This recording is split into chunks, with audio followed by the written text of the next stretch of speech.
Good evening. I'll bring this May 26th regular city council meeting to order. If we could please rise for a moment of silence, followed by the Pledge of Allegiance, led by Councilmember Nunn.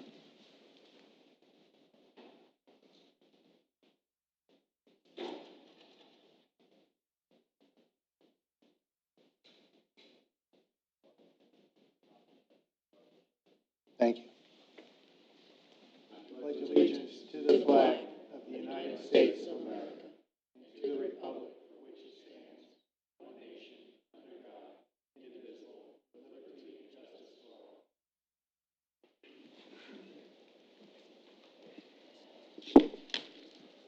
Roll call.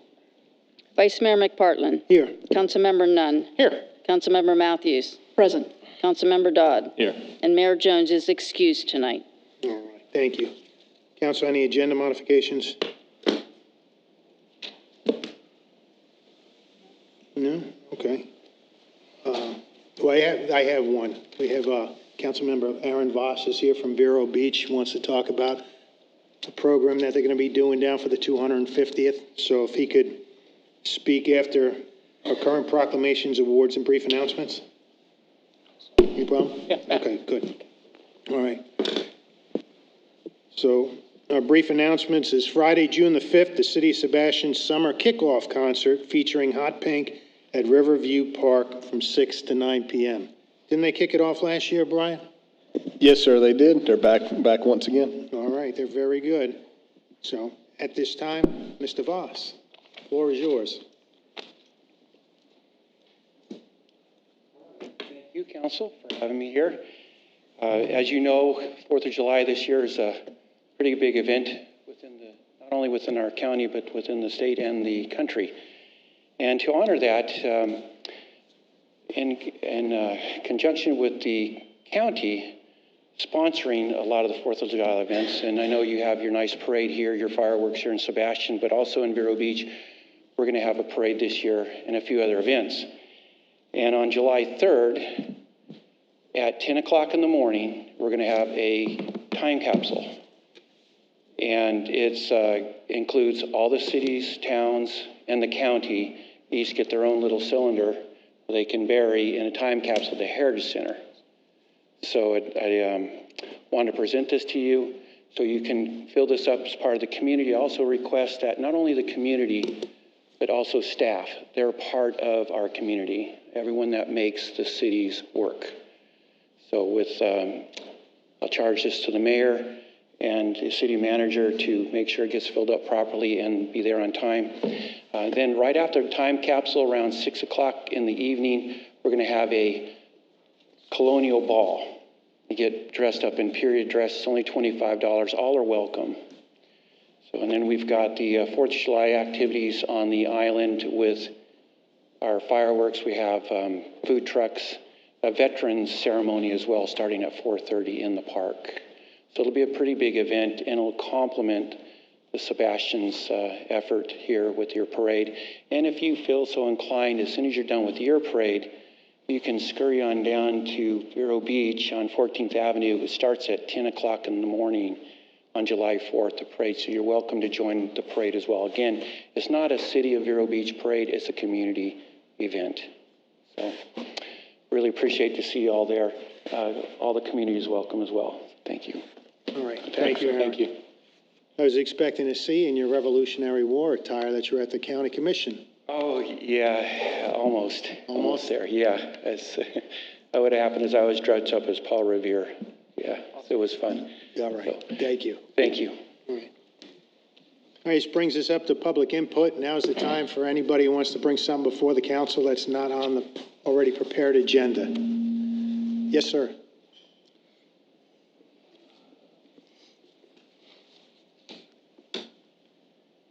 Good evening. My Good name evening. is Glenn Erlocker Sebastian. I come here just to say thank you. Thank you to the people of Sebastian. Thank you to y'all. Thank you for the people that work here, the Parks Department, City Council, everybody. Just thank you for what you do. our parks, the music, the senior centers, the community centers, our memorials for the fallen, you pay attention to all of them. You make us a city. I cannot forget to thank our park department because they keep the city looking pristine. They cut the grass. It's wonderful. They pick up the trash. They do all sorts of great things. And the men and women in uniform, they save us. They protect us. So I want to thank them for that. And now for the cornerstone of Sebastian. I think our people who are part of our lives wouldn't be the same here without all of us, everybody in our town. All right? It doesn't matter if they're here full-time or part-time. They are the mechanism that keeps the engine running. Without the help of our volunteers who work tirelessly to create our events, who support the organizations that help feed, clothe, and even in some cases, house the less fortunate people. Currently, our Senior Resource Center of the Indian River County are short some 200 drivers. These are the folks that deliver Meals on Wheels. And the food banks could also use any help, volunteers. The Chum Bucket, which I'm associated with, and the food bank, which I'm associated with, could use your help also. This summer, I've personally connected with the public supermarkets at Barber Street and 510, 512. And they're allowing me to put up a table randomly on different Saturdays throughout the summer.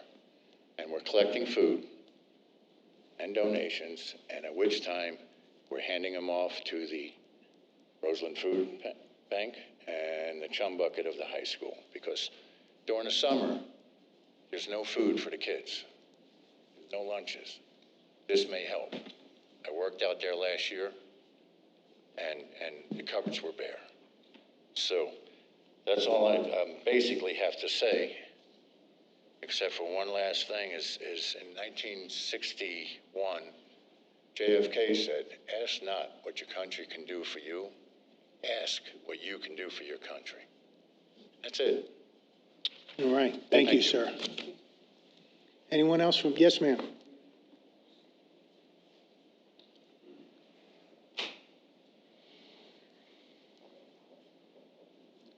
Good evening. Good evening. My name is Mary Fikes in Sebastian, and I want to tell you about that first BOGO Challenge Day that we had at the Publix. But first I need to tell you that I'm a member of the Sebastian River Art Club, and I chair a group called the Mini Masterpieces, which are small pieces of art donated by many artists in the club. I take them, I sell them, we display them, and all the proceeds of that go to the Ecumenical Food Pantry in Roseland. So because we had that program going already, and I had the relationship with the food bank, it seemed like a good fit to have the art club sponsor the first donation day, which is what happened on May the 9th. Many of our art club members went out, they manned the table, they sold some of the mini masterpieces, but more importantly, they told people about the challenge, the BOGO challenge, buy one, give one for the food bank. Well, as soon as they heard that we were collecting for the food bank, donations started rolling in. It was beautiful to hear the comments and all the joy in the day. At the end of the day, we collected nearly 5 grocery carts, heaping grocery carts full of food, which equated to 275 food items. I moved them. We also collected $413.51, and the food pantry was really appreciative of giving all our donations. It was a good day. And I come here to express my sincere thanks to the people of Sebastian and to remind folks what a wonderful, caring community that we live in. Sebastian showed up that day and made a real difference. So thank you for allowing me to come here and share this with you tonight.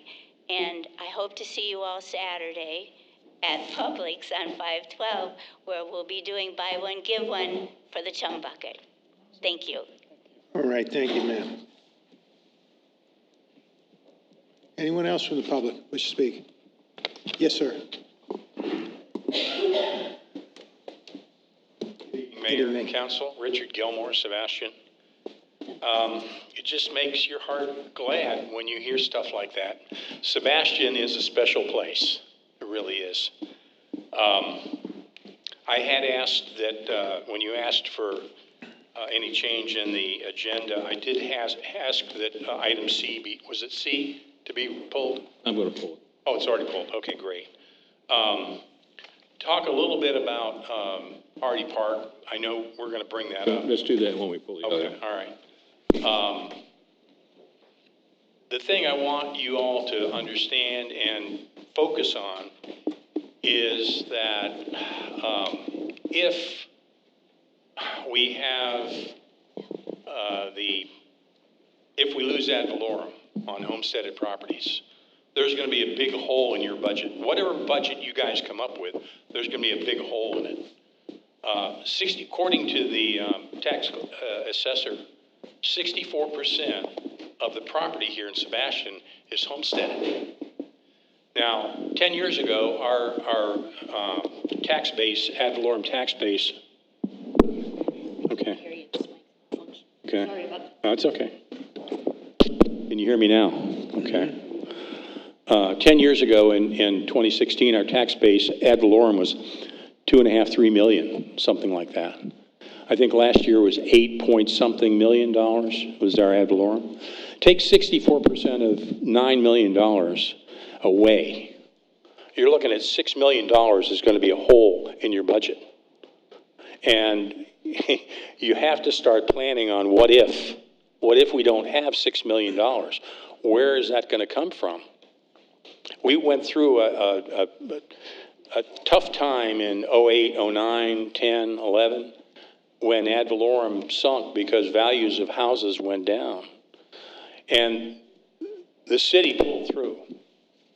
But we pulled through because it was tough. But everything got taken care of. I mean, the parks got mowed. Employees took a 1 day a week they didn't get paid for. They took a voluntary day off once a week. It was tough, but we came through it. And I know we can, if this happens again, we can come through it again. But please be forward-looking into what if we don't have that 64% of our ad valorem that we're counting on to do our budget.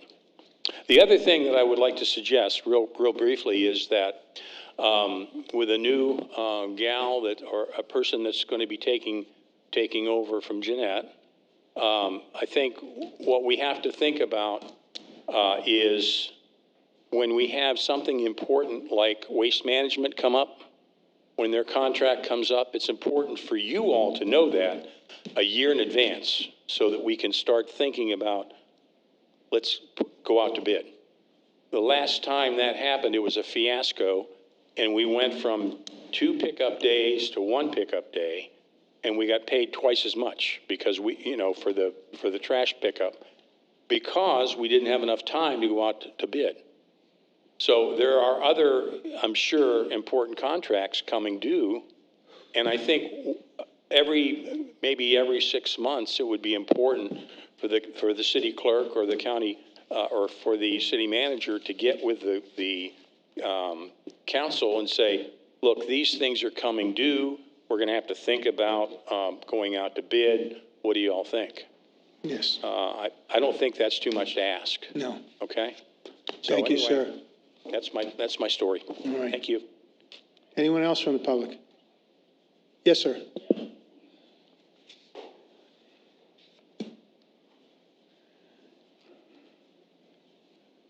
The lower mic, perfect for me. Hi, Jeff Hamilton, Sebastian, good evening. All right, this was mentioned at the beginning and a couple times during the meeting last week. It's not on the agenda, but it does need to be brought up frequently. The septic to sewer, and that when Mayor Jones mentioned the interlocal agreement from 95, and he also seemed to have bypassed it and poo-pooed, saying, no, the other councils up till now haven't done anything. Well, somebody needs to. Now the state has stepped in with the statute requiring it.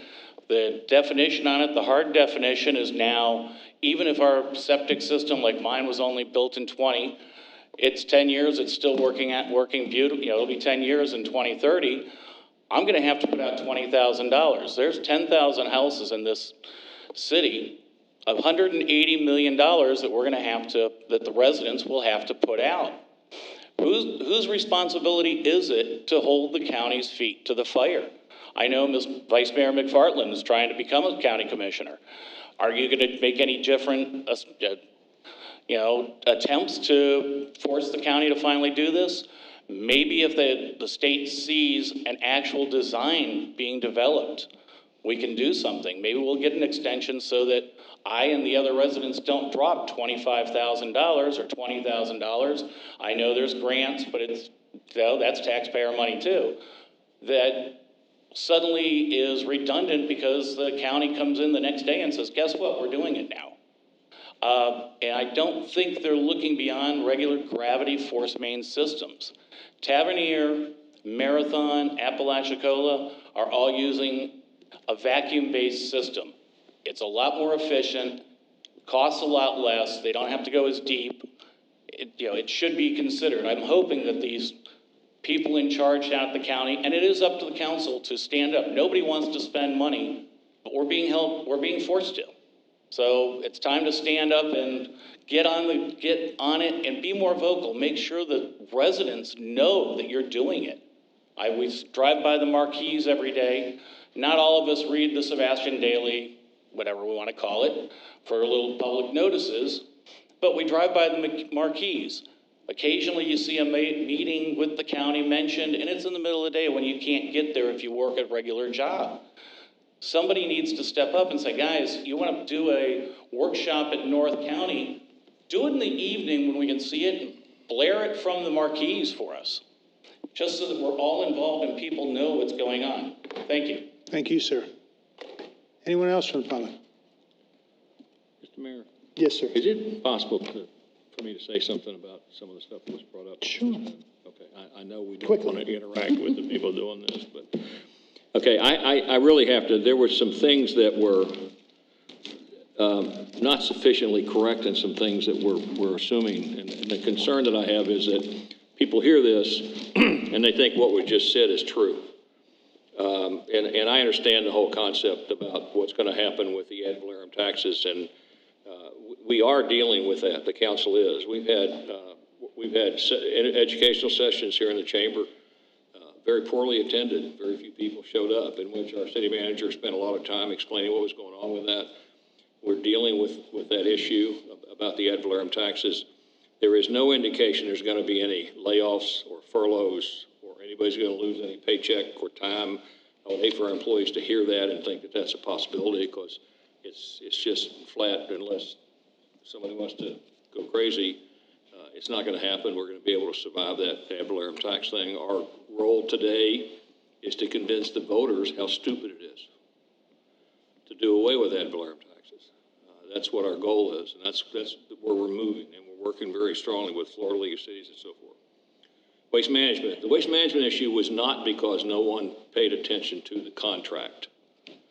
The issue with waste management is going from 2 times a week to 1 time a week, and changing that was because it was going to be $44 or something greater in cost to the people who were already subscribers if we stayed with the 2 time a week process. It was purely financial.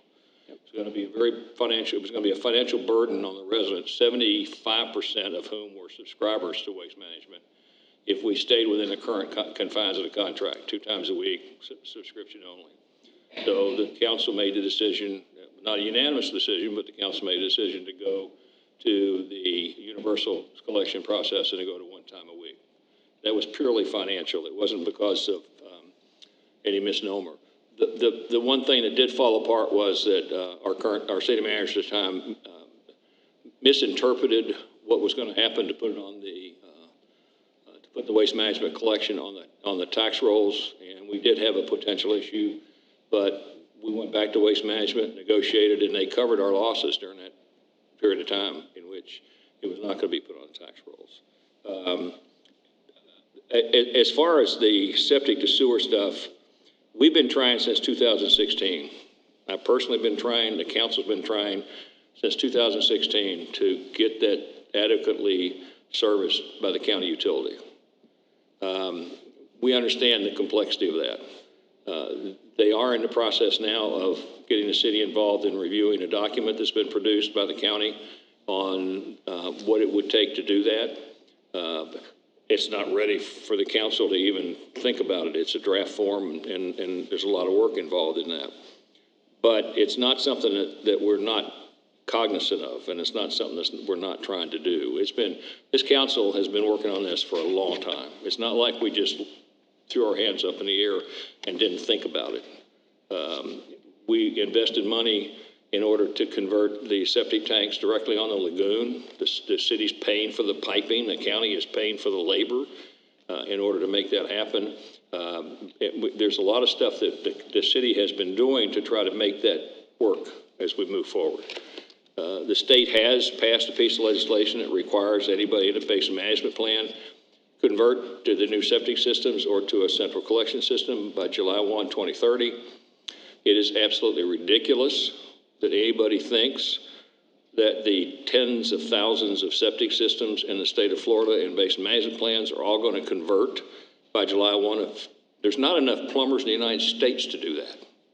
There's just not enough septic systems anywhere in Florida to make that transition happen. So the fact that they did that piece of legislation doesn't necessarily mean we have to panic. So the worst thing we can do is panic about ad valorem taxes and about septic, and we work the process, do the planning and work the process. And I believe that's what we're doing. So I want to make sure that the message is clear that we're doing this, we're working this process through the system. Thank you, Mr. Mayor. All right, you're welcome. Anyone else for public input? Anyone on Zoom? No one has raised their hand at this time. All right, we'll close public input. That leads us up to our consent agenda. I want to pull item C, We're going please. to pull item C, and I'd like to pull item B. So that leaves us with I'll make approval to approve item A of the consent agenda. a second. All right, all those in favor? Aye. Any opposed? All right, that passes. All right. I pulled item B just for informational. It has to do with, we were waiving the fee for the community center so Healthy Start can do what's called a community baby shower for expectant mothers and mothers of newborns. And they'll be providing a lunch, diapers and wipes, children's activities. They usually go around and they'll have playpens as well as car seats for them.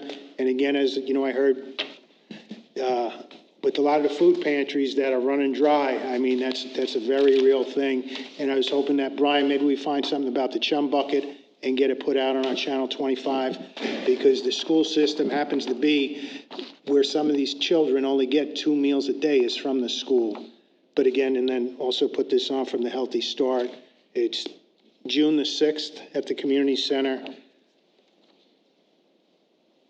starting at 10 a.m.? 11. 11 a.m. Okay, well, if you get there at 10, you get there earlier. There you go. You get your pick of the items. So with that, I make a motion to approve item 12B. Second. All right. All those in favor? Aye. Aye. Any opposed? And then item C, Mr. Don? Okay, I pulled that because Richard Gilmore, a resident, wants to address this item, so I pulled it, let him an opportunity to address it, or anyone else who wants to address it, so. Mr. Gilmore?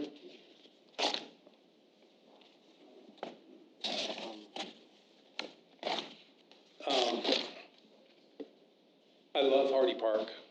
You guys are doing a great job keeping everything nice and clean, and I just think it's perfect the way it is. And I don't see where $500,000 is going to make it any better. Now, recently, there's been some things that have happened there close to Hardy Park.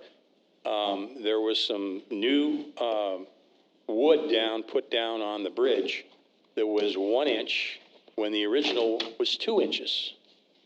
I think that's going to be a problem. I think that's not going to last very long. The equipment that was put in recently, the new playground equipment is wonderful. It's beautiful, but nobody's using it because there was like 6 weeks there where the old stuff was gone and there was nothing there.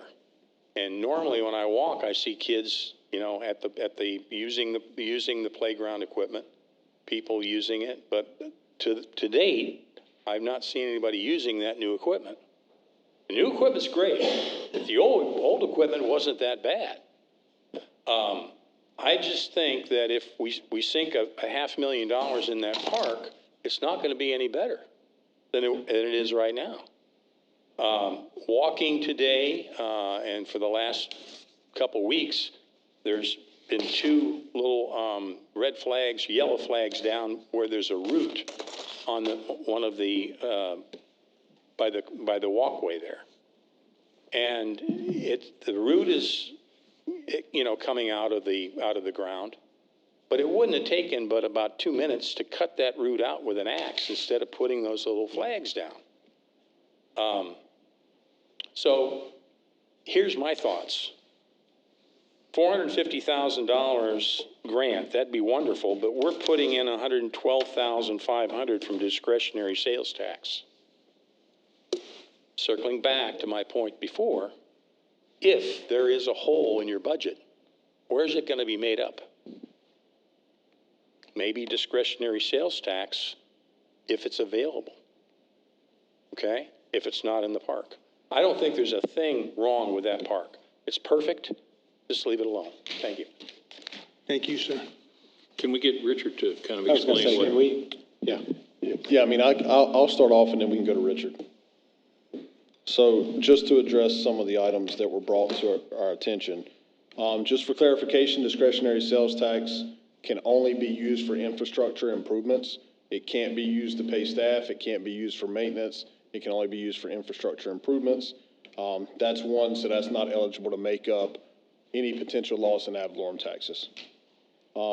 Two, this, you know, in regards to the prior playground equipment, that playground equipment had exceeded its lifespan. It was failing inspections, and we had to replace it. Either replace it or pull it out, one of the two.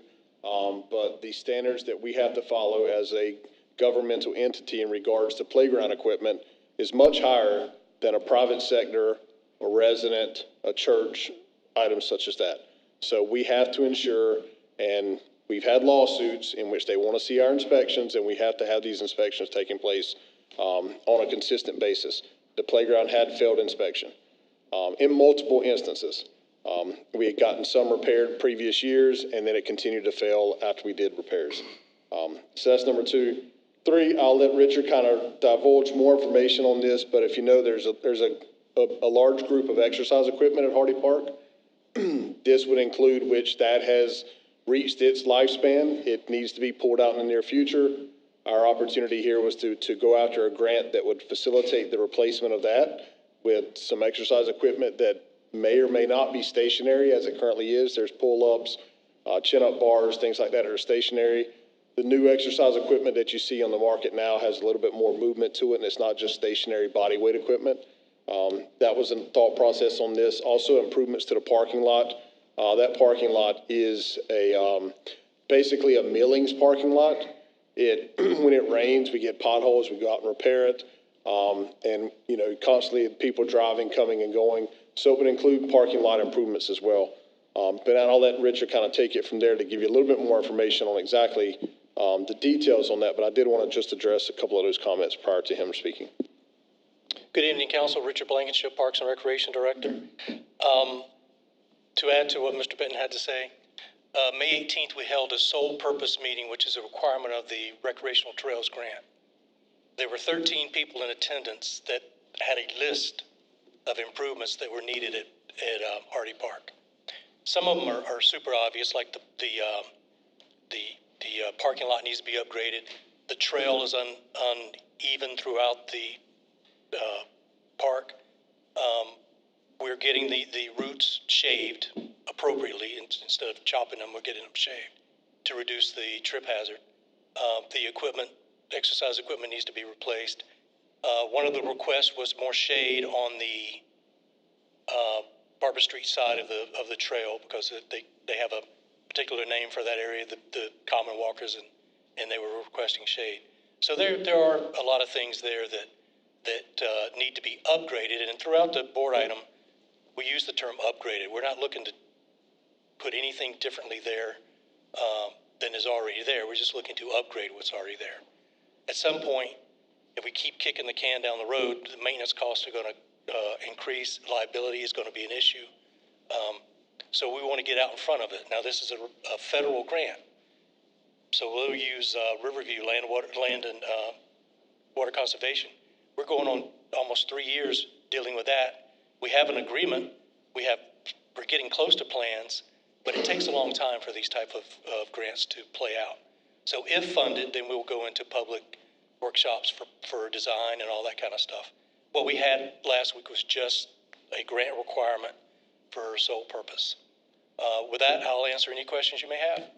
All right, council, any questions? I Richard? have something I'd like to mention. So, it's easy to say, I like it just how it is. When you have equipment that has to be replaced, you can't, I like it how it is. The option is we rip it all out and don't replace it with anything. That's leaving it like it is, because if we don't spend money, we can't put new equipment in there. The grant you're getting is a huge benefit. I mean, that's a huge grant for what our part is. What's our part, about 25%? 25.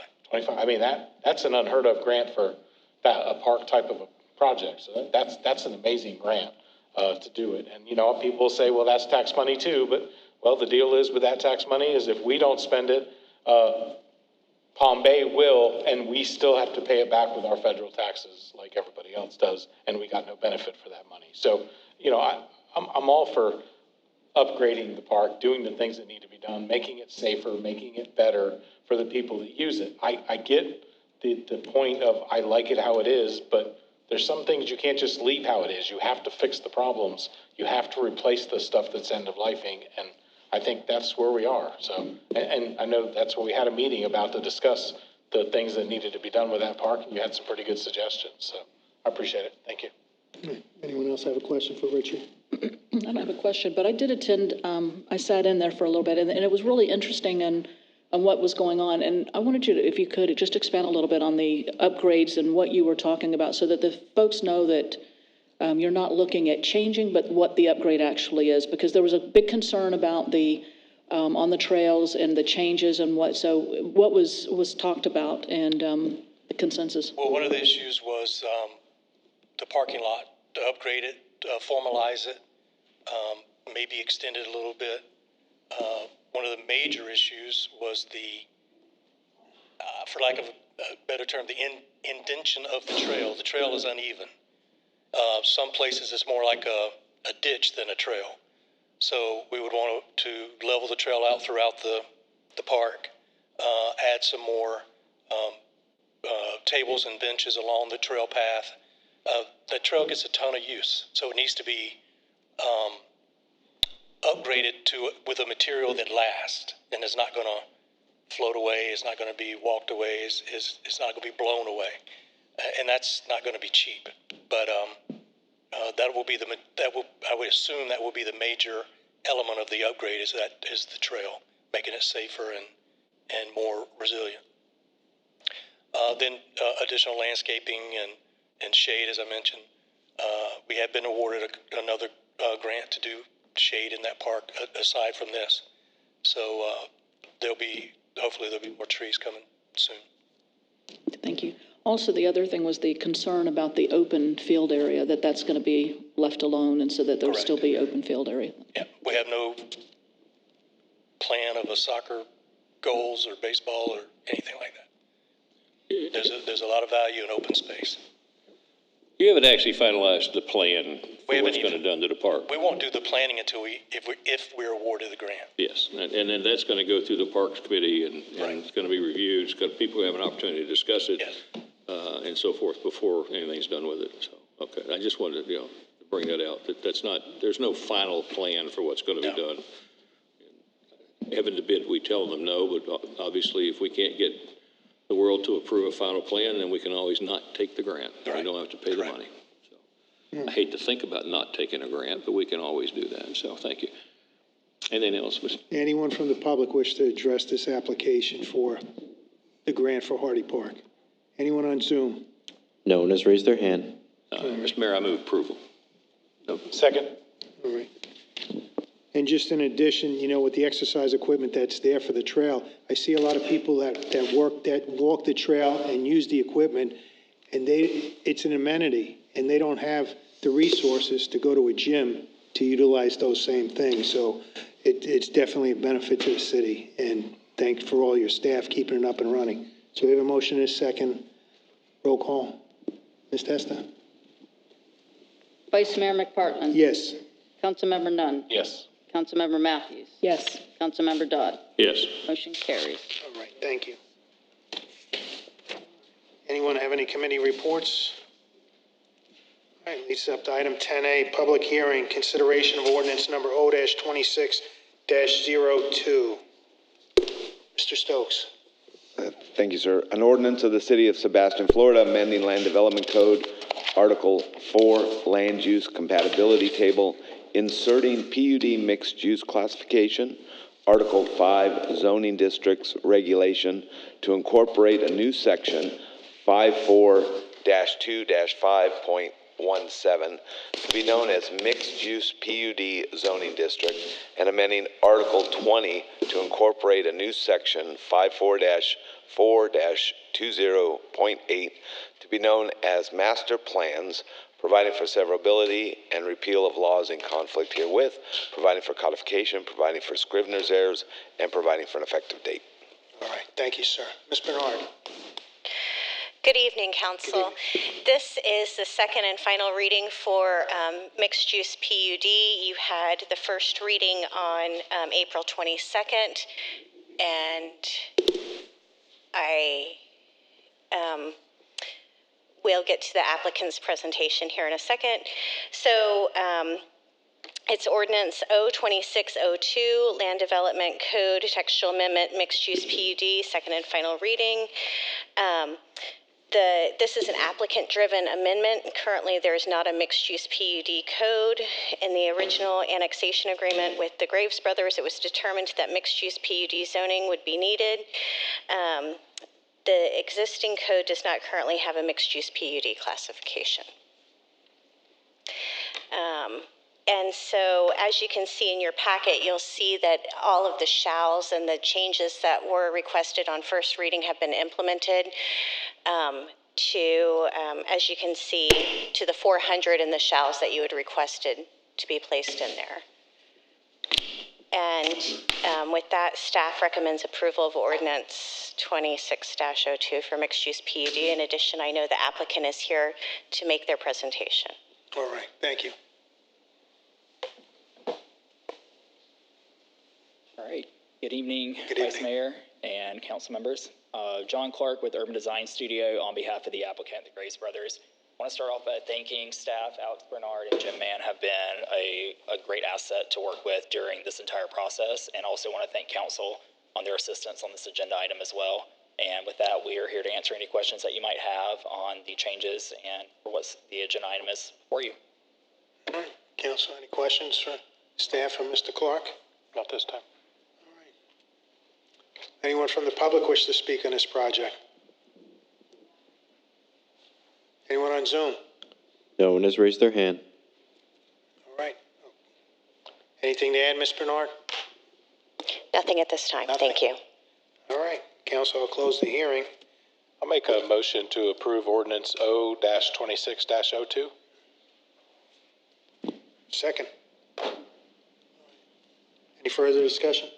I just want to make sure that the fact that it was presented as an application from the Graves Brothers property, this ordinance applies to all property within Sebastian. It was done as a result of a condition in our annexation agreement on the Graves Brothers property that they use a PUD mixed use. but the actual ordinance is not specific to the Grace Brothers. It applies to all property in Sebastian. That's correct. Okay, I just want to make sure. Thank you. Roll call, Ms. Testa. Councilmember Nunn. Yes, oh, sorry. Councilmember Matthews. Yes. Councilmember Dodd. Yes. Vice Mayor McPartlin. Yes. Motion carries. Thank you. Please accept item 10B, consideration of ordinance number O-26-10, petition for voluntary annexation, second reading for Crestwind. Mr. Stokes. Thank you. An ordinance of the City of Sebastian, Florida, providing for the voluntary annexation for land consisting of 382 acres more or less, located south of 69th Street, east of 82nd Avenue, west of 78th Avenue, north of Sebastian River Improvement District Ditch C-8-E, providing for the extension of the corporate limits and boundaries thereof, providing for severability, providing for conflicts, providing for codification, providing for scrivener's errors, and providing for an effective date. All right, thank you, sir. Ms. Bernard, this is you again. Good evening again. So this is the second reading for the Crestwind request. The applicant is Coulter Group Acquisitions, and the property is located south of 69th Street, east of 82nd Street, west of 78th Street, and north of Sebastian River Improvement District, sublateral C-8-E. The acreage that they are looking to annex is 382 acres more or less, and they're requesting to come into the city limits of Sebastian.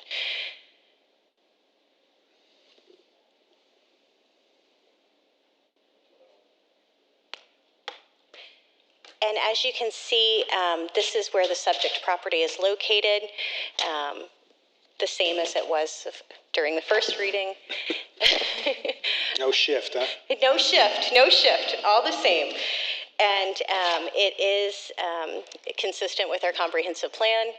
This was the conceptual plan that was submitted to our office and is part of this packet. And in addition, we've looked at public facilities and services such as transportation, water and sewer, stormwater, and recreation. Part of annexation criteria is that you have to look for compactness, continuity, and consistency with Florida statute. And all of those are met in accordance with Florida statute 171.044. Some of the public benefit will be increased tax base, having city development standards, and recreational funding. And with that, staff recommends approval of the request to annex 382 acres known as Crestwind, and I believe the applicant is also here as well. All right. Would the applicant like to comment on anything?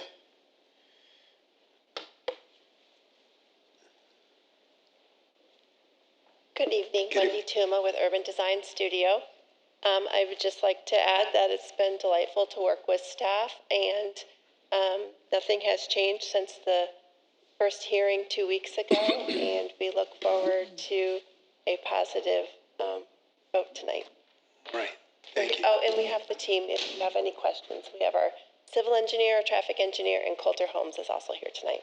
All right. Thank you. Council, any questions for staff or the applicant?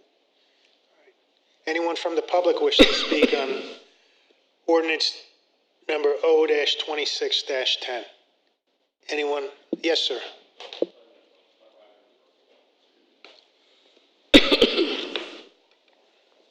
Yes, Richard Gilmore, Sebastian. It looks like a great annexation.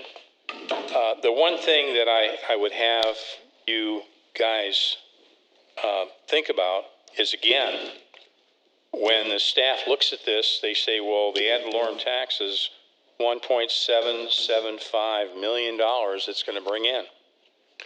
If we just take the figures that we get from the tax assessor, and 64% of those people are going to be homesteaded, that figure is not going to be right.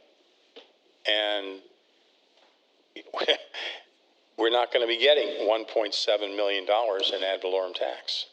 So I don't know how that affects whether we annex or whether we don't annex, I would love to see Sebastian grow the same way that we are right now, having the same type of open grid type pattern, so that it's not a bunch of gated communities. As long as we keep our DNA the same, then Sebastian can grow and still have the same down-home feel. And that's my concern. But I think also, we also have to be concerned about what if, and if this thing passes, we're going to be in a hole. That's my 2 cents. Thank you. Thank you, sir. Anyone else? Yes, sir.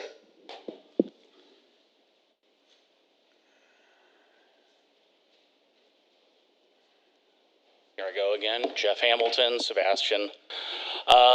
Once again, just like last time, I'm definitely not in favor of annexing outside the borders down there. I know Mr. Nunn is in favor of anything to control the borders and our appearances, which is a contradiction from a couple of years ago when he called a special meeting to try and stop the construction of 3 homes already permitted on Roseland Road. You know, and that had to have cost us some money with a special meeting and city staff. Sir, can we just stick to this So point anyway, here? all right.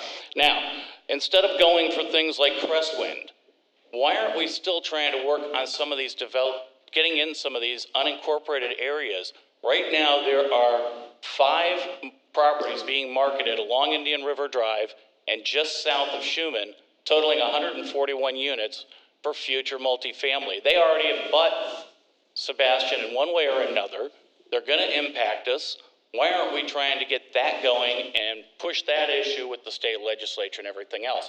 As for Crestwind, someone last time made a comment about grove owners having a right to repurpose or resell their now fallow graves due to the Asian virus that killed the groves. Some are being proactive, working to find solutions so that our citrus industry recovers at least a portion. We will need that land still instead of homes. Guess what? Those buying the parcels to rezone are taking their own business risk. It's called speculation. They assume the risk. If they don't get what they want, it's upon their backs and wallets. With this council and pro-development votes, they know they'll get a huge return on investments. There's no reason the taxpayers have to help build their profits. The unchecked development westward and southward across those lands are destroying our ecosystem. As a child in Broward, we had storms each summer afternoon from the Everglades, and it's the same ecosystem here. They built up in the late summer afternoons and made it out across the beach into the ocean. By the time they went 6 or 7 miles west of 441 down there, those storms only made it to 441, leaving the other 7 miles east dry. And that's what we're going to end up with if we keep adding all these areas and allowing people to build. Thank you. Thank you, sir. Anyone else from the public wish to speak? Anyone on Zoom? I have one hand raised on Zoom. All right, bring him in.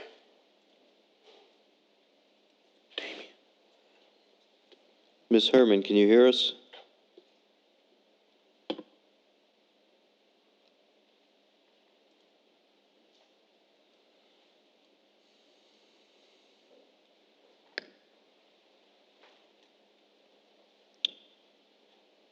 Ms. Herman, it looks like you're still muted.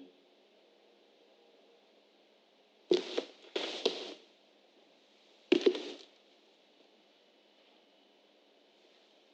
he look like he's going to unmute? They're still muted. All right, we'll give him another 10 seconds. Anyone else from the public wish to speak on this? Yes, sir.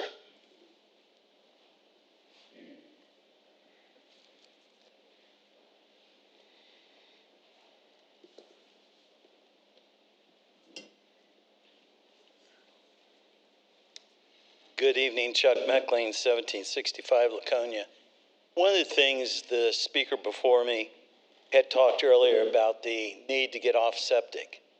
How do we get the expansion of our water and services if somebody doesn't pay for it? I can answer that. The developer, Coulter, will develop the extension of water and sewer lines into a section of Sebastian that's not currently being serviced. Not on the taxpayer's dime, it's on their dime. that starts the process to have the opportunity in the master plan that's being developed by Indian River County Utility Department to take that system and run it further west. It goes north, it goes across 510, it fills it into the gap that runs into the city of Sebastian and allows people to get off septic. That won't happen if you don't approve things like this, because as Mr. Gilmore said, the ability to have the necessary funds could be a questionable point of the future. But at this point, there is an extension that can be provided by the applicant tonight. I'm somebody that's in the development business. I've developed in this city for years, for decades actually, and proud to have been the first development that extended the water and sewer lines for the Collier Club development. That wouldn't have happened without somebody taking it on the dime to have those lines extended. And that's part of what happens when we do approve projects such as the Coulter one, which I think should happen. Thank you. Thank you, sir. Were you able to get Mr. Herman off mute? Ms. Herman? Are you there? Yes, we can hear you. Great. Sharon Herman, Sebastian. Sorry about that. You know me in technology. I just wanted to say, number one, thank you for all of you for your service. I think it was an awesome ceremony that they had yesterday. And then I'd also like to urge you to vote for the annexation, not because I really want to see so many additional homes and residents in our area or in our city, but because I'm not naive enough to think that if you vote no, that those areas won't be developed. Every place that wants to be annexed into the city of Sebastian is still going to be developed, whether they're part of the city limits or not. The more control we have, the more influence we have, the better we can manage our city as a whole, our services, our traffic, and everything else that goes with it, our stormwater especially. Honestly, I trust y'all much more than I trust the county for deciding what can be built and where. The way we're growing right now, it wouldn't surprise me to start seeing hotels popping up all over the place, but not within the city limits of Sebastian. So the larger the city limits are, the more control we have. Thank y'all for everything you do, and please vote yes for this annexation. Thank you, ma'am. Thank you. Anyone else from the public? No one else has raised their hand. All right, Oh, thank you. Ms. Bernard, any summation? I have nothing further to add except that staff recommends approval of O-26-10. All right, thank you. All right, I'll close the hearing. Council, how do you wish to proceed? Yeah, let me, Mr. Mayor. Sure. You know me, I like to talk. I just want to make sure that the annexation of this property just to build these houses may not make sense for Sebastian. We'll know the truth about it. However, I was pretty intimately involved in the 2,000-acre annexation of the Grace property. I was very much involved in the development of the developer's agreement. Spent a lot of time with an attorney and a city manager arguing about things. There was a vision for that property, quite frankly, and that vision was pretty simply to do something different than what's been done here. Something that people thought they were going to do in Traditions, for example, and it didn't work out. Not big like Traditions, but multi-use like Traditions, like they thought it was going to be. And the vision was that we have, within these 2,000 acres, a mix of housing. There's a requirement that they do a certain amount of workforce housing and a certain amount of commercial, a certain amount of many things.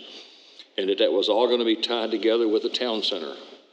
And that town center hopefully was going to be something that those residents, whether they lived in a gated community and part of it with house values over $1 million, or if they lived in an apartment in there, that they were going to be able to go to and shop. It makes a lot of sense to me to look at this almost from a regional perspective.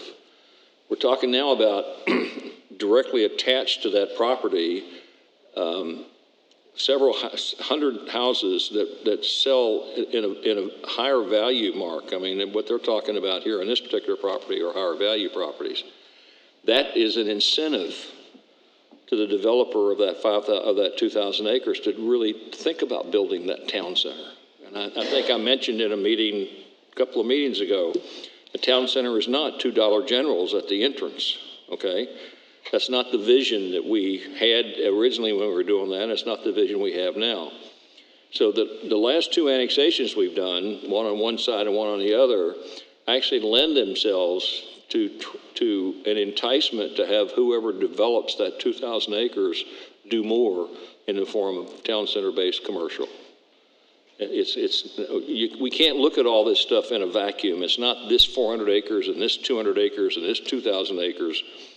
And in fact, the city manager is in the process now of working, and he's going to talk about this, I think, later, about working through what the council asked him to do at the last meeting, us trying to come up with some type of a breakdown. And I think I even mentioned to Alex, maybe we should think about defining what we think a town center should look like, to try to force the issue on that kind of thing. This is part and partial to the planning process to do this. And I read so much social media about how stupid the council is because they're doing this stuff. We're not stupid. We're not really smart either, but we're not overly stupid. We have done some of this planning stuff. We may not have done it the way a lot of people want to see it, but we have talked about it and we've done it. And this is part and parcel to that, to put that together. 82nd Avenue is going to be the main thoroughfare in which sanitary sewer services are provided to the city of Sebastian. That main line is going to come straight up 82nd Avenue into the city of Sebastian. And this is just one more piece of the puzzle on 82nd Avenue because it runs right along 82nd Avenue. You can't forget all that stuff. 77th Street was going to get paved and was going to get done. 73rd Street was going to get paved. It was going to get done. Even if we did nothing, it was going to happen. It was just going to happen. And so I'm in favor of this because I think it's part of the overall picture that we should be dealing with. Thank you, sir. Anyone else? I do. Yes, Mr. Moon. So, I love to read social media, and the fear-mongering has been just crazy lately. Larry Reisman, Jack Wu, they keep reporting things like, well, the county's only one home per 5 or 10 acres there, and you're doing all this much larger than that. And, sure, if they left it ag, but I've driven down 58th Avenue, which I'm sure lots of other people have. That's all agricultural property. Do you see one house per 5 acres down there? No. You see development upon development upon development upon development upon development. Why would you think that it would be any different if this property was in the county? Are you going to say just because it's ag now, they're not going to let them change it? Of course they're going to let them change it. They've let them change everything else they've asked to change. Why wouldn't they let them change this? So, once again, believe us, I guess, or not believe us, we're doing this to control our city, to control our growth. I saw Jack Wu posted that Crestwind is a high-density development. I'm like, I guess he wasn't paying attention. Not a very good news reporter, because I believe it's a very low-density residential development, not a high-density residential development. But, I guess facts don't matter for reporters anymore. It's just throw the fear-mongering out there, throw whatever out there, just to try to convince people with lies. I'm tired of lies. Like, listen, we plan a lot. We talk a lot about things. We may not sit up here and talk with each other, but we talk to the city manager. We talk to our planners about, what are we doing with these things? How is this going to work? Where are we going? Does this work with our comprehensive plan? Does this work with what we want to do with the city? You know what? I would like to have put the gate up around the entire city 25 years ago and not let anybody else in and keep it to ourselves. It's not legal. People own property. They're allowed to build. We can't take away private property rights. Unfortunately, they all get to have their rights too. They get to do what they want to do. Yes, there have been times that I tried to get 3 properties I thought were a safety issue to not be houses right there next to an intersection. But you know what? The county blew that one years ago. But we're not going back there. Thank you, Mr. Mayor, or Mr. Vice Mayor. All right, thank you. Do you have a motion? No, we didn't get one. I'd like to make a motion that we approve ordinance O-2610. I'll second. Second reading. I'll second that. All right, any further discussion? No, sir. I mean, again, just talking about the planning that we have done for, I can't even think how many years this has been going on. This is well over a decade of plans, and as far as the comprehensive plan that we've done, you know, and again, I'm not the brightest bulb in the basket here, but these guys are, and I think with the city manager, as well as Ms. Bernard and the rest of the staff here, I have a lot of faith in them in getting these things done the way we would like to see it. So I'm all for that. Great staff. So any other comments? No, great staff. We're very lucky. Yes, we are. Roll call, Ms. Testa. Councilmember Matthews. Yes. Councilmember Dodd. Yes. Vice Mayor McPartlin. Yes. Councilmember Nunn. Yes. Motion carries. All right, thank you. All right, that leads us up to item 10C, consideration of ordinance O-26-11, the police pension plan amendment. Mr. Stokes. Yeah, an ordinance of the city of Sebastian, Florida, amending chapter 58, article 3, police officers retirement plan, amending section 58-70.4, reemployment after retirement, providing for severability, providing for codification, providing for the repeal of all ordinances in conflict, providing for scrivener's errors, and providing for an effective date. All right, thank you. Who's handling this, Mr. Ben? I guess it'll be me, actually. Oh, you? Okay. Yeah, I worked on this. This is a situation in our police officers' pension plan.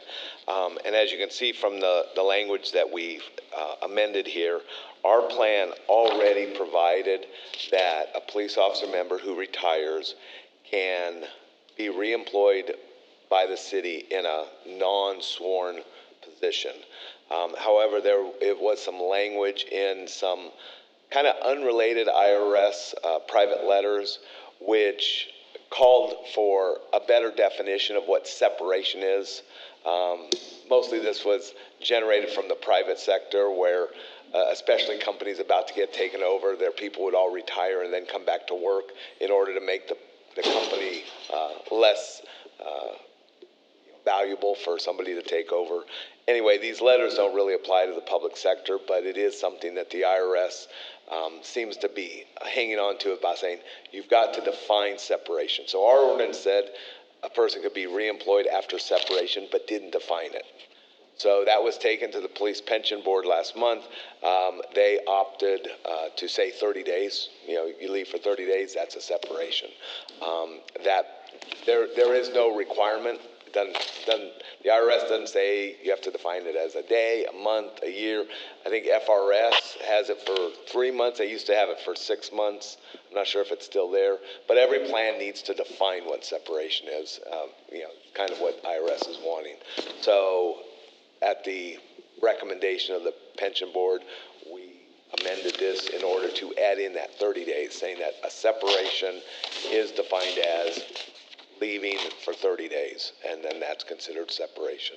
So it doesn't change the police retiree's ability to be reemployed. It just defines what that separation would be. All right. Well, Lord knows we don't want to get in trouble with the IRS. So don't want anyone to get in trouble with the IRS. Council, any questions for Mr. Stokes? How you wish to proceed on this? I make a motion to approve ordinance O-26-11. I'll second that. All right, got a motion and a second. Anyone from the public wish to speak on this? Anyone on Zoom? No one has raised their hand. Any further discussion? Roll call, Ms. Testa. Councilmember Dodd. Yes. Vice Mayor McPartlin. Yes. Councilmember Nunn. Yes. Councilmember Matthews. Yes. Motion carries. All right, thank you. We have no unfinished business. Leads us up to item 12A, new business, consideration of lease extension for aviation check ride specialist for one office space in the airport terminal building. Mr. Sabo. Good evening, council members. Hopefully a pretty straightforward couple of items for us this evening.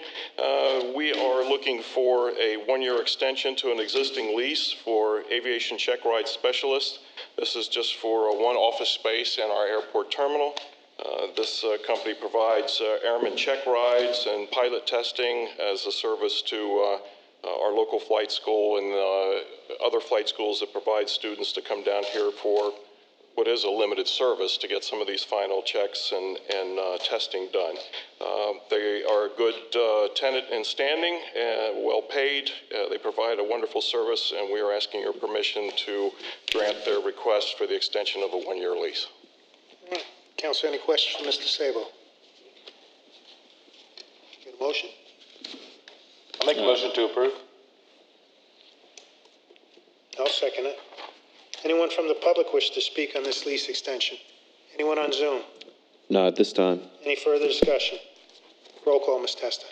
Vice Mayor McPartlin. Yes. Councilmember Nunn. Yes. Councilmember Matthews. Yes. And Councilmember Dodd. Yes. Motion carries. All right, thank you. Leads us up to item 12B, consideration of lease extension for Connection Air LLC for one office space in the airport terminal building. Mr. Sabo. Thank you, sir. This is also a one-year extension for an existing lease, tenant that is in the terminal building for an office space. Connection Air operates a charter service that not only goes to the islands, they are also increasing their capability with some new aircraft and will broaden their exposure to this area. And they are also building some hangars on the northwest side of the airport for future expansion, but currently this is their base of operations for dealing with customers and handling the ongoing charter service, and the staff is asking you to grant their request for an extension of a one-year lease. All right, thank you. Council, any questions for Mr. Sabo? Sir. All right, any wish to proceed on this? Item 12B. I make a motion to approve. I'll second it. Any further discussion? Anyone from the public wish to speak on this lease extension? Anyone on Zoom? Not at this time. All right, roll call, Ms. Testa. Vice Mayor McPartlin. Yes. Councilmember Nunn. Yes. Councilmember Matthews. Yes. Councilmember Dodd. Yes. Motion carries. Thank you. Leads us up to item 12C, consideration of selecting infrastructure consulting and engineering for design and engineering services on the airport Northwest Infrastructure Project under CSA 18. Mr. Sabo. Thank you, sir. A little different topic. We are requesting your consideration of accepting this agreement, this contract, to make use of Infrastructure Consulting and Engineering, which is a city-retained firm, to proceed with the design process for the accepted FDOT grant, which was done back in February, to start the work on bringing in the new access road and the related utilities on the northwest corner of the airfield. This is kind of the third leg to the stool. We started this with Taxiway Golf, which is basically complete other than some paperwork at this point. The apron that will run adjacent to that is already in the planning stages, which will provide aircraft parking and extra access adjacent to Taxiway Golf. And with this in place, this design work that we're looking at tonight here by Infrastructure Consulting and Engineering will provide the inbound access road for the public and also the needed utilities of water, sewer, and electric, and allows us to begin to expand after all this work is done, to begin to put out more ground parcels available for leases, to bring in new hangars, new businesses and the like, and to begin to develop this portion of the airport and hopefully increase our airport enterprise fund and get more self-sufficiency for the airport. Staff is for this, and we're asking your approval tonight to accept the engineering agreement, CSA number 18. All right, thank you. Council, any questions for Mr. Sabo? Oh, Mr. Benton. Yeah, I just want to add one thing. It was brought to my attention that our math was incorrect under the funding source. So just to correct it, the 80% FDOT grant would be $119,455.20. And then the 20% airport operating budget amount is correct in the document. It's only the 80% number that was a little incorrect. Did you say it was 119,000? Yeah, FDOT grant 80%, $119,455.20. Mr. Mayor, I move approval. Second. All right. Anyone from the public wish to speak on this matter? Anyone on Zoom? Not at this time. Roll call, Ms. Testa. Councilmember Nunn. Yes. Councilmember Matthews. Yes. Councilmember Dodd. Yes. Vice Mayor McPartlin. Yes. Motion carries. All right, this is up to item 12D, consideration of resolution number R-26-19, accepting the second quarter financial report. Big Brian. Good evening. Mr. Stewart. Yes, in front of you, you have Resolution R2619, along with the second quarter financial reports, which have been approved and recommended by the Budget Advisory Committee. On the financial reports, revenues and expenditures appear in line. The cash and investment section, I made a little bit of changes to give you some prior year comparison.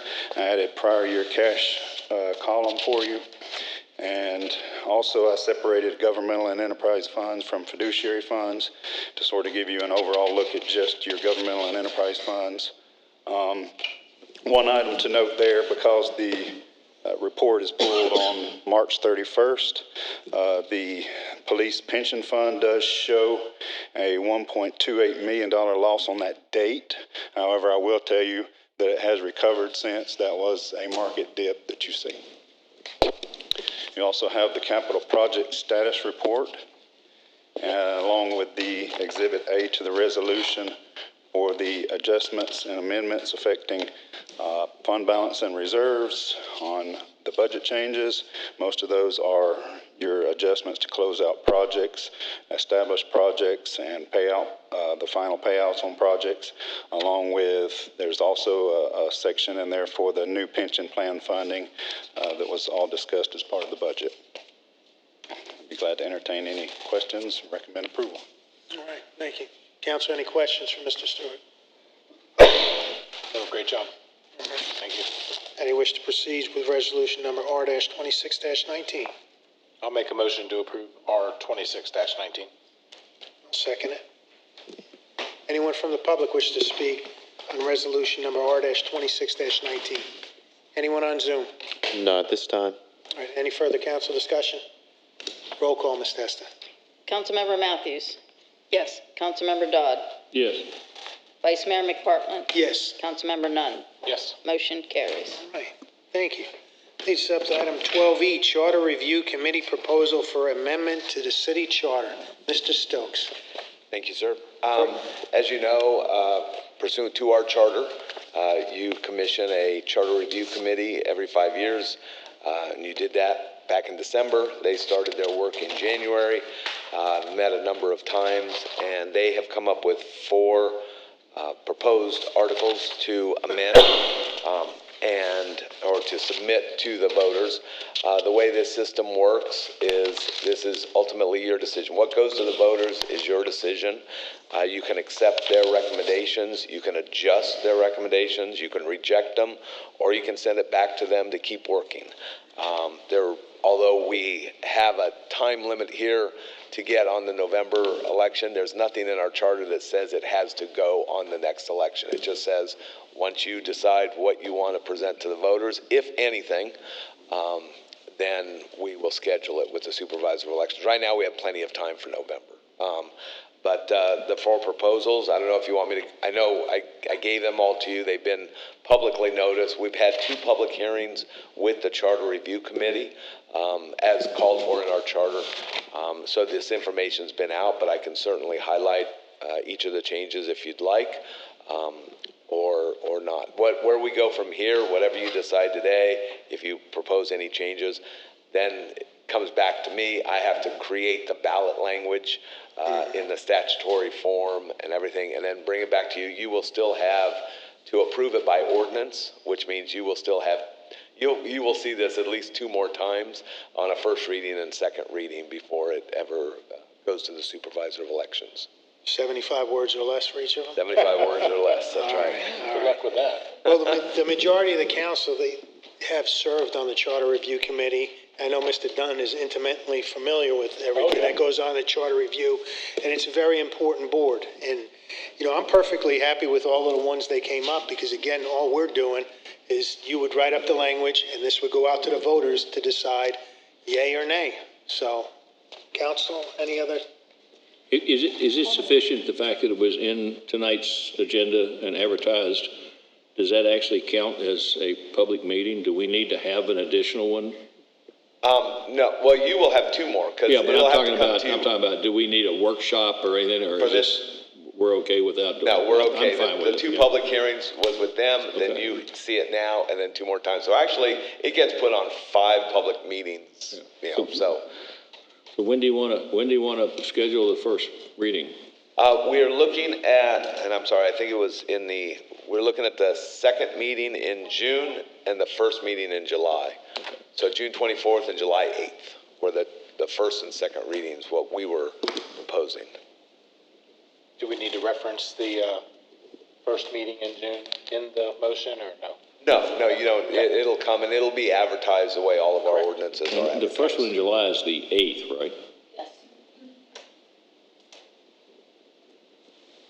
And if we have any comments, do you want us to submit those to you prior to the meeting, or just wait until we do the first reading? Well, really, the comments, right now, I need to know what to start working on as far as ballot language. So now would be the opportunity, if you want any adjustments made here, to discuss it among yourselves and decide what the product should look like, so that I can then put together the ballot language. So this would be the opportunity, if you want to do it tonight. If you haven't had enough time with it, we can table this to the next meeting. And like I said, we do have plenty of time before the November deadline. Well, I just had one comment. The council can't suspend anybody. The governor has to do that. Correct. And basically, it says, we removed from here, and I have to find it, we removed from here the fact that the council would hold a meeting to determine whether a person should be suspended. That was removed from the charter, but I think that needs to be put back in. It says that the council will hold a meeting and determine whether they should request that the governor suspend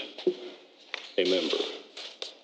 Because I remember back during our troubles that we actually we went through a meeting in which, interestingly enough, in which the council asked the governor to suspend 3 members, and it was voted on by 2 of the 3 to do that. So, but some way or another, the mechanism to ask the governor to do the suspension needs to be in the charter, I think. Okay, so just to direct everybody, I believe we're on page 3 of this, and this would be Charter Section 2.08, subsection D. What the recommendation of the CRC is to take that out, because I did mention to them, it said, special hearing, the city council, with the advice of the city attorney, will hold a special hearing to consider the vote to remove or suspend a council member or mayor for violations. I educated them that that's not the power of council to suspend or remove. Right. It would have to go to the governor. What you're proposing is that we leave that in there, but adjust it to say that the council will meet as to whether to make a recommendation to the governor that a member is suspended or removed. Well, I think it's only fair that if there is a determination that a member of the council, that there may be a suspension required, that there be a meeting, they be able to present their evidence, the council votes on whether they want to request that the governor do the suspension or not. Because I don't think that's an automatic thing. It's not going to go to the governor unless there's some action taken by the city to make that happen. We did request suspension of the governor, and he didn't do anything. But I think that to me, it needs to be back in exactly the way you just said it, that basically the council has to meet, and if they determine, they can request that the governor do the suspension. Is that reasonable? It would. In reality, it would help me. I've been in this situation in other cities, and when something happens, a council member is arrested or something, and not knowing how to proceed is like, do I go ahead and reach out to the governor now? Do I put on the next agenda? Whatever. So yes, it would provide clarity if we had in there that in the event that something came up that suspension needed to be looked at, that it would come to council, that you would make a decision to direct the matter to be sent to the governor. It would be helpful. Yeah, I'd like to recommend that we do that before we vote on them, that we think about making that change. That seems to make sense to me. I have no issue with that. Okay. So you'll be able to. And I have one more that? thing before. I do too. I have a couple. Is there a legal definition of moral turpitude? I mean, we're basically saying, okay, if you're morally turpitude, we're going to do something. Is there a legal definition for that, or is there some? I mean, I haven't done an exhaustive search of cases to see if anyone's tried to define it. I would suspect it's not. It's kind of like the old Supreme Court case on obscenity. One of those where the judges just said, "We can't define it, but we know it when we see it," type of thing. It is a term that's used a lot in this kind of setting where somebody is accused of something involving moral turpitude, but it doesn't define it. We're adding in section 2.02B, we're adding in here that several conditions in which a person is not qualified to run for council if they flunk these things. And, one is conviction of a felony or a misdemeanor involving moral turpitude or a breach of public trust. I don't know how to define that. I really don't know how to define that. And I know that it would take somebody to file a complaint to execute this. I mean, anybody can apply to run for office. They can fill out the paperwork. And I don't think there's anybody who is going to sit down and very, very selectively look through that information and decide, are they telling the truth or not telling the truth? They're going to process it. So if somebody else who is running doesn't like the fact that they're running and thinks that they've not been truthful, they have to file a complaint. That's the only way it works. It's not an automatic thing where there's somebody auditing all this stuff and vetting all these things. They can put any address they want down. They can say they live in Sebastian and they can live in New York. It doesn't matter. That's what, I mean, that happens in races all over the state, the county commission races in which people from Tampa register in a county commission race just to make sure the primary is closed. I mean, that happens all over the place. So for us to say this here is only for the purpose of someone saying, well, I'm going to challenge that under this moral turpitude clause. I just don't know what would the court, how would they rule on that? What would the decision be made there? I mean, it is difficult because it is defined differently. I've seen it defined differently. Sometimes would it just be moral turpitude, or are we just talking like, sexual offenses that, fall into that, or could something like theft or breach of public trust fall into there too? Generally, I believe it's generally considered more in the morals clause area, where it's dealing with that kind of activity. Since you're sending this back to me on the other one, I could dig in and see if we couldn't define that better, if that's what council. Well, I mean, this is one of those things where it might be simpler to leave it in there and let the world fall apart later in the future if somebody wants to challenge it, and let the courts decide. But does that court decision lock up elections in Sebastian? Are we setting ourselves up for someone saying, I don't like this person, so I'm going to say they have moral issues, so I'm going to challenge them on that. Now, all of a sudden, are we jeopardizing the ability for the election to move forward based on something nebulous like that? That's all I'm concerned about. And that came up several times with the CRC, where, quite frankly, they asked a couple times to put our city clerk in the position of deciding whether somebody qualified or not. And I reiterated to them numerous times that, as you just mentioned, that's for an opponent or some member of the public to challenge judicially, and we would not do that. We would not put our clerk in that position, and quite frankly, the supervisor of elections isn't going to take that position either. No. We're all going to wait for a judge to decide this, and so if we left that in there, it is a common phrase that's in charters. And contracts, there are morals clauses in contracts all the time. I'm fine with leaving it like it is. I'm fine with that. So I just was wanting to understand how the thing worked, but I'm fine with leaving it like it is. So. I mean, our friend Google does list it out. I mean, it says they vary by jurisdiction. There's crimes against the person, which include murder, manslaughter, kidnapping, and severe assault, crimes against fraud or dishonesty, which are perjury, tax evasion, forgery, embezzlement, and crimes against property, which is robbery, burglary, I can say that, and serious theft. So they do list out, some great examples of what they consider moral turpitude, but it makes it very clear that it's up to really a judge at the end of the day. So I think we should leave it in. Yeah, I'm fine with these. I know Sherry has some questions, but I'm fine with these with the change to the request, have the meeting to request that the governor do the suspension. Okay. Well, I kind of have I don't know, I have an issue with B.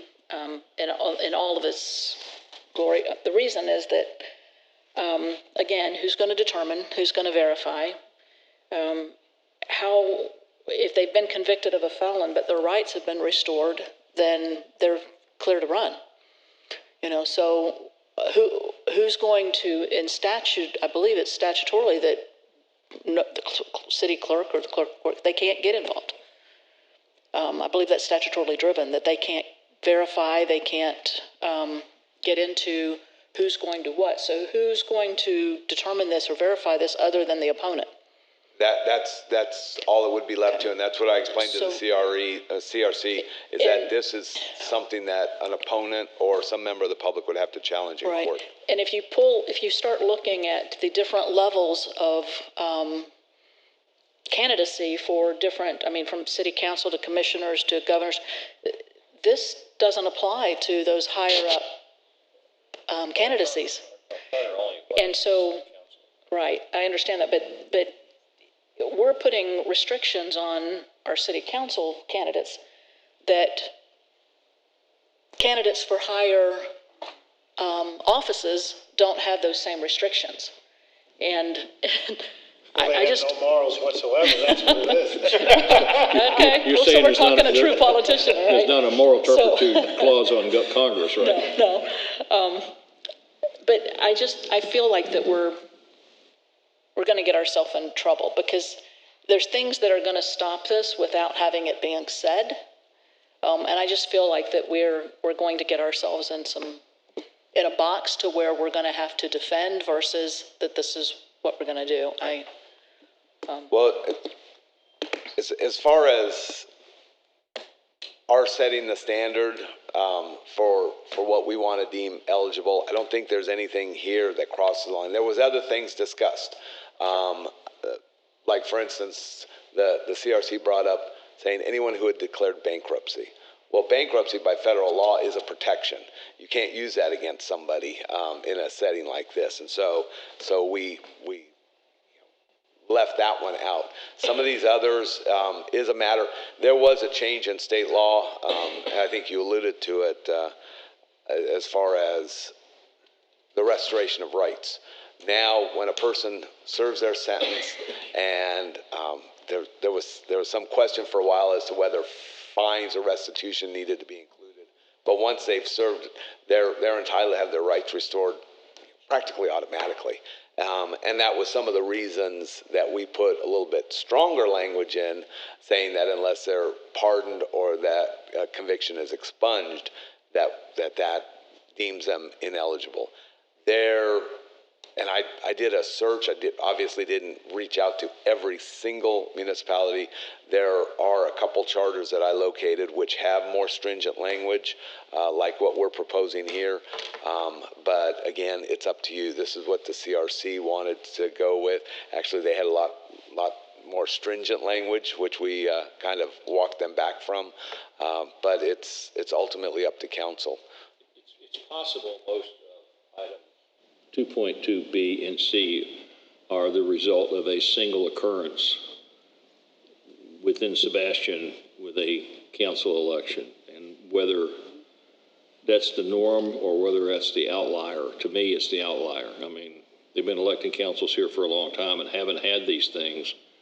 And I know that the whole thing is the result of probably a single occurrence that's happened on council, and it was traumatic for the city.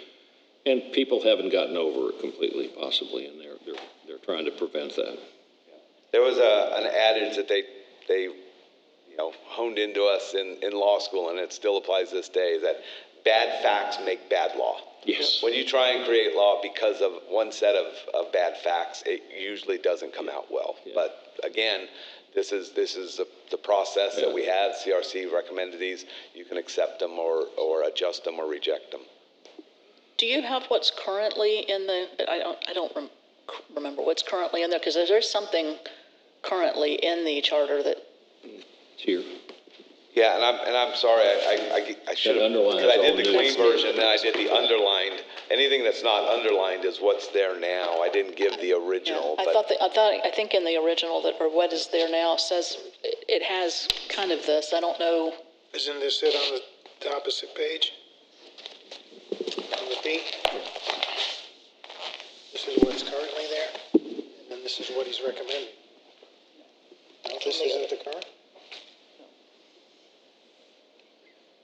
I believe what's in there right now just says qualified elector.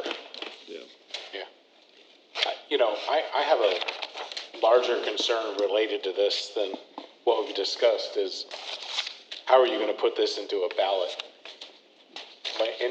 language and be able to in any way bring this together into a single question on a small ballot. What is it, 15 words? 75. 75 words, yeah. yes, still. But it still needs to be comprehensive. It needs got 75. If you put 75 words down, people are not going to vote for it, or they're going to say no, because they're not going to read 75 words. We'll see what he comes back with. Yeah, so I would be curious to see what you're going to come back with, because honestly, it's a lot, and it's a lot to put into a ballot question, and I don't know. I'll be curious to see what you come back with. I mean, the ballot language would only have to summarize the nature of the question. Right. Wouldn't have to be extremely specific, but it does have to be enough that the person gets from the ballot language itself what it's about. So yeah, there is an art form here, and it's going to be tricky. You're going to have fun with that. How about if I propose that we strike the addition of 2.2 B and C from this item? And so we keep the change to 2.2A, which extends the residency requirement to 2 years and a domicile requirement of 270 days in a 12-month period. That's on page 192 of the packet.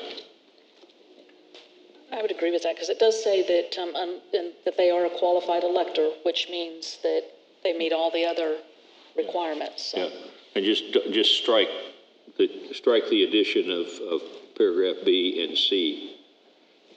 We have the opportunity in find it back here again. In 2.8, the council has the opportunity to hold a session. If they think someone has done something wrong, like a felony or whatever, they can hold a session and ask the governor to suspend them.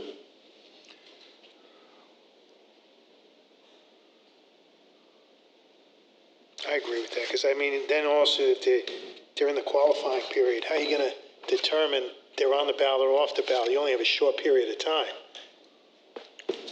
That is correct, and there's even an example very close to us where Vero Beach got into a problem. It was not a conviction; it was a residency issue, and after the election, because of they ended up having to have a special election and cost them about $60,000. I mean, if they got it wrong. Yeah. If they're convicted of a felony, they're not eligible to run for office in Florida anyway. That's what you're hoping for, at least. Correct? As a qualified elector is that if their rights are restored, they have to be able to vote in order to be considered a qualified elector. Yeah, so I mean, we don't have to worry about that part of it, so. That's what my point is that if they're a qualified elector, because that means if they were convicted of a felony, they had that charge, their rights have been restored, or they're not a qualified elector. Well, so what I'm saying is, this covers us for anything. So B adds something, though, that qualified elector does not, and that is the misdemeanor. Well, it says. And breach of public trust. That's not. 2.2A says they have to be a qualified elector in the city and actually has been continually domiciled in the city for a period of 2 years. Right. And then the domicile requires presence with 270 consecutive days out of 12 months. So basically it says if they're a qualified elector, which means if the state has I don't know what the term is, but if they've done away with their felony conviction, they're a qualified elector. Right. And I don't know that we need to say for eligibility, if they've done a misdemeanor or so forth. I just don't know whether that's an eligibility issue for us. I'm going to be honest, that B is there for specifically for a misdemeanor involving a breach of public trust based on that single situation. Yeah, and that's literally what that's there for. I understand, but we've had a single issue with that. Correct. That's people trying to write law because you're trying to write a speed limit law because one person speeds. Right. Are you going to be happy when you get the first ticket? I mean, I get what they're trying to do, and I don't know that I disagree with you about striking B and C. I understand what they were trying to do, but that's what elections are for. So we're all kind of in agreement, section 2.02, just leaving A, striking the B and C, correct? I'm fine with that. Okay. Yeah, I think we're all in agreement. Okay. And then everything else we're good with? No, Yes. I'm good with the rest. Unless Sherry's got something else. I'm The other item was 2.08, brought. Yeah, the 2.08 change, I think, re-add item D, but instead of saying the council makes that decision, just basically say the council would hold that meeting. Oh, right. Probably under the advice of the city attorney, because the city attorney hopefully is going to be the one that somebody goes to and says, boom, this guy. And the city council would hold a meeting with the intent of either requesting or not requesting that the governor suspend them. Yeah, I'm good with that too. Okay. So we got all that? Good. I just have one more that I really just want to talk about, and it's just me personally, but it's the compensation. One of the things I just want to say, I'm very, very honored that they thought of us, and I did listen and watch those meetings, and the discussion was very honorable. However, me personally, I'm not serving for the pay. I'm serving as a community member that wants to serve their city and serve the patrons. So I'm, with all the other things going on in our community and we don't know, and our budgets and where we're going to be, I'm very honored, but I'm not, I think this is the last thing on the list for us, for me personally. Would be a compensation upgrade or a change. Well, again, it goes out to the voters. Last time they tried it, it got shot down. So, they came up and decided to put it on there. I want to acknowledge the meetings that they had and they came up with, and then it's up to the voters to decide. I was going to say, I understand what Sherry's saying, and I don't have any argument with that. I don't feel this is about us. It's about future representatives, and I don't have a problem with what they've come up with, and I'll respect their wishes to do that as the committee. Mr. Dodd? They had a lot of really good reasons, and they had opportunities. I mean, there were people on that group, watching the meetings, people in that group that had wanted to do much higher dollars than this, which is not reasonable. There were a lot of I think recommendations. it's a standard pattern that council members are reimbursed. I don't know about you guys, but I spend, going to some of these League of City meetings and the stuff that I go, I probably spend more money in gas than I get paid in a month. Especially now, yeah.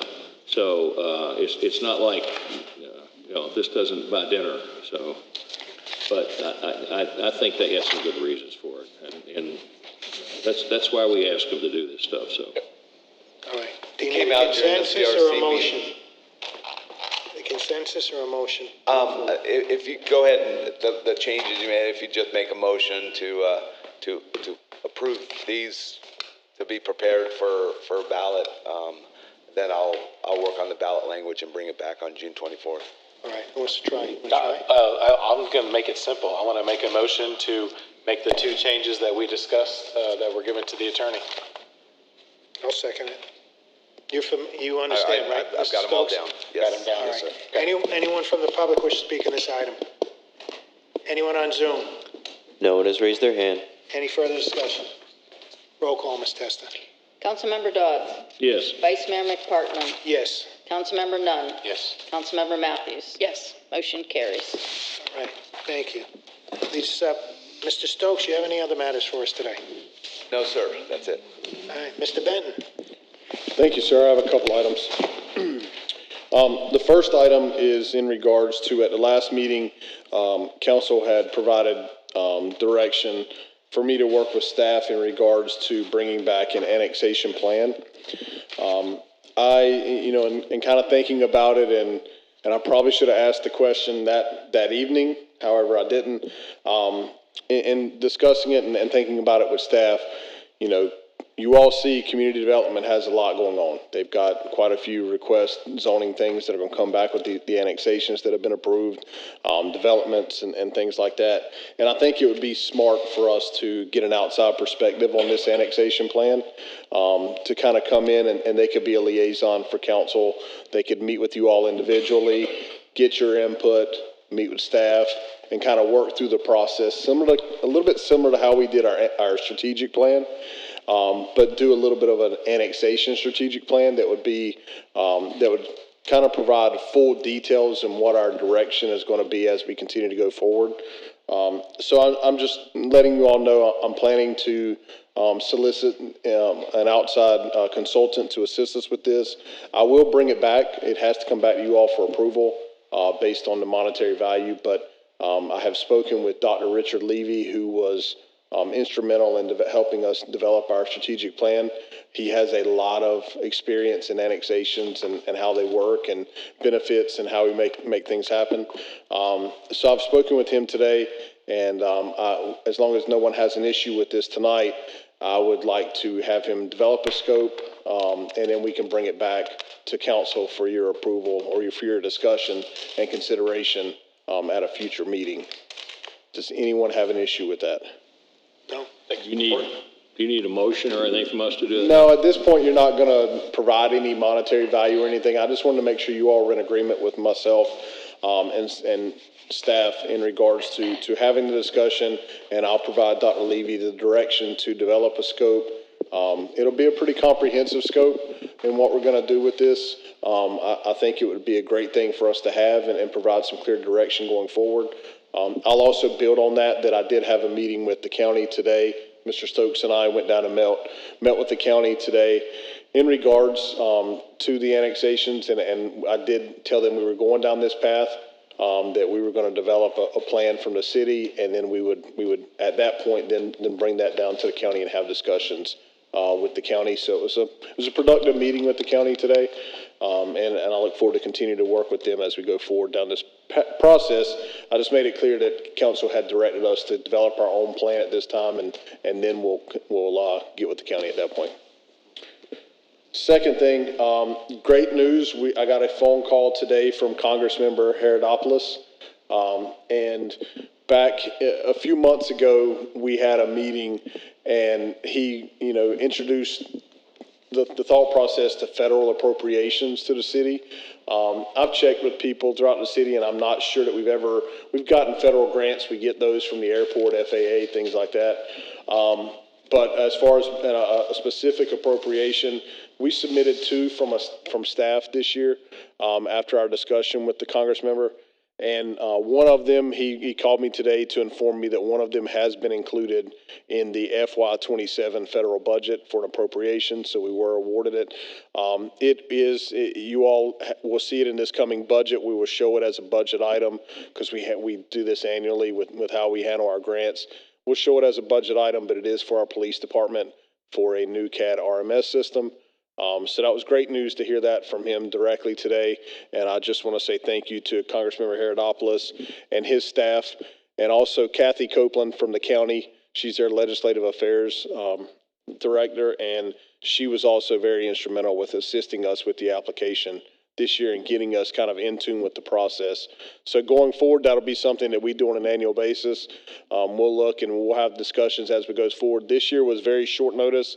We met with him and literally had to have something to him 2 or 3 days later because we were already at a deadline that we just weren't aware of. But we'll have those discussions from council that if there's larger items that you all want us to go for federal appropriations across the city, then we can do that as we go forward. But we'll discuss that in the near future on that. Last thing that I have, as you all know, we have our incoming city clerk in the audience. And I just want to say thank you to Kathy for all the hard work that she's done as our acting city clerk. As you all know, she does a lot for me and Mr. Stokes, but we haven't really had her the last many months. It's been a while, I think since back November, December, that you all appointed her as acting city clerk. And she's fulfilled duties unbelievably in regards to the city clerk and also trying to keep us in line within the city manager and city attorney's office. So I just want to recognize her for the hard work that she has done in keeping everybody straight. And I look forward to kind of having her back on the city manager side and keeping us straight as we go forward. But great job, Kathy, and I appreciate everything you've done. Thank you, Brian. I appreciate that. And I look forward to coming back and helping you guys. All right. Anything else, Ms. I don't have Testa? anything. No? Thank you. Last chance. Mr. Dodd? Just one thing, it shouldn't be a surprise that the members of the council have met with these developers, while this process was going on. And I just want to say that some people might consider this to be good and some people might consider it to be bad. But to the person, everyone I met with in this process has been exemplarily complimentary of our city staff. They have really emphasized to me how good it is to work with a group of people who truly cared about doing their job and cared about representing the city. And I think it's important that we recognize that's there. I mean, I've heard the opposite about, God, I hate to go down there and talk to those people, or I hate to do this, or I don't want to do that. But that wasn't said at all. They were very complimentary of the city staff. So, Brian, you can send some kudos to them. No money, just kudos. Mr. Nunn? It's funny. I heard somebody say one time, man, why does your staff, they're building people, they always get up there and they agree with the developers? I said, listen, it's their job. Their job is to make sure before that comes before us that they spend years sometimes working with these developers to make sure they meet our requirements. So when they get up there, if they get up there and they say, well, here's this whole thing and we don't want this, then they haven't done their job. So literally, they work really hard and close with all of these people. That's their job, is to make sure they meet the legal requirements to be and do what they want to do. And so, obviously, I've been hearing some great things about staff lately as well. And so kudos as well. No money, sorry. Just kidding. And lastly, of course, we all miss Jeanette up there on the second floor, but Kathy has definitely made this a very seamless. I know she had a strong history in that department, so she definitely made this a seamless, I won't say transition, but transition period. But thank you for all your hard work. All right. Well, I hope you're going to continue to keep me straight, Kathy, going forward, not just Brian and Mr. Stokes over there. And then again, just to add on about the comments, it started with Mr. Glenn, who was up here talking about the staff in the city and everybody and all the work that they're doing. But I, too, have heard how easy it is to work with the city. And I mean, we're holding them to standards, but how fantastic they are to work with. And the only other thing I have to acknowledge is yesterday for Memorial Day, beautiful day. Staff again did a fantastic job. The TV crew that was out there, unbelievable in the heat. And Bub, of course, always makes sure everything. And those ceremonies, they've gone much better. The sound system is basically flawless. I remember when it used to be about every other word from the microphone, but that hasn't been in several years. Thank goodness. And that's all I have. Mr. Matthews? I'm good, thank you. All right, being no further business, we're adjourned. Good night.